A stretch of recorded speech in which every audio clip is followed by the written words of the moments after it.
Assalamualaikum warahmatullahi wabarakatuh. Let me introduce myself.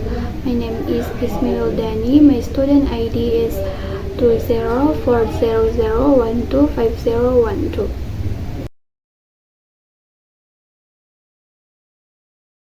Yes, I agree that learning linguistics is important in the Department of English Language Education because I think linguistics is a study of the structure of a language, its grammar, pronunciation, and vocabulary. Moreover, as a future teacher, studying linguistics is very important. With linguistics, is it very hard for the teacher describing the knowledge?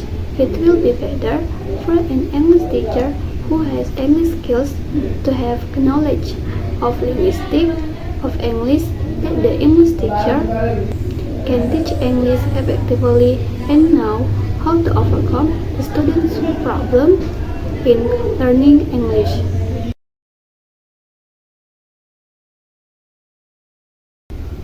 Yes, I agree. One must understand the fundamental concept of language and communication to study linguistics. Because linguistics is the scientific study of language, and language's core function is communication. As in the book Linguistics, Basic Theory and Rules in English Language Teaching, is explained that two key words need to be understood, namely communication and language. Our understanding of these two terms at least serves as the basis for understanding of what linguistics. Some of us, both teachers and students, still find it difficult to distinguish between language and communication.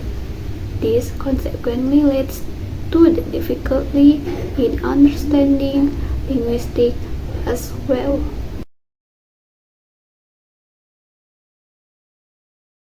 The definition of communication in the online dictionaries provide us some definition like Merriam-Webster.com defines communication as a process by which information is exchanged between individuals through a common system of symbols, signs, or behavior.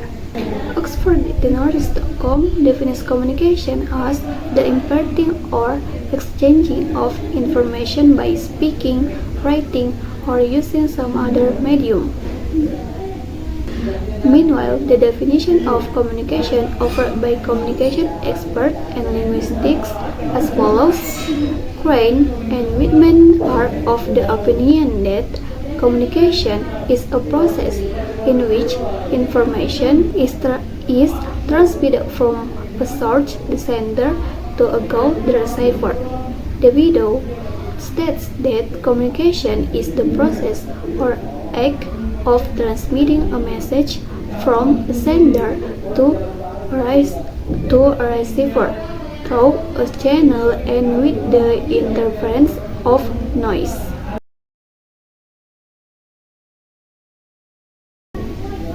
The ability of humans using these symbols to communicate is demonstrated in three ways, namely communicating message by using symbols in speech. Speech is produced when we are speaking.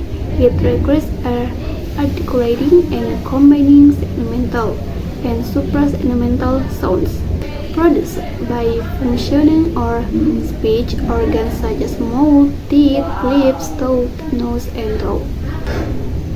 Communicating message using symbols in writing. Writing as a communication system may be defined as a tool to communicate humans' abstract ideas and emotions by using coherent words or symbols in the form of text. Writing is regarded as complementary medium to speech used to transfer message in written forms in order to be understood by readers. Communicating information using symbols in gesture. Gesture is also recognized as a non-verbal or vocal communication system in which parts of human body, such as fingers and movements, as well as face, are used to communicate certain information. Knowledge of semantical rules refers to the knowledge that a speaker has to be able to formulate the meaning in his mind to be conveyed. In psycholinguistics, such knowledge is also referred to as abstract ideas, intention, or concept. Knowledge of syntactical rules refers to a speaker's skill of putting together the properties of language, lexical and grammatical property that will express his abstract concept meaning in mind. This process of converting meanings or concept into sentence by using lexical and grammatical property is also known as formulation.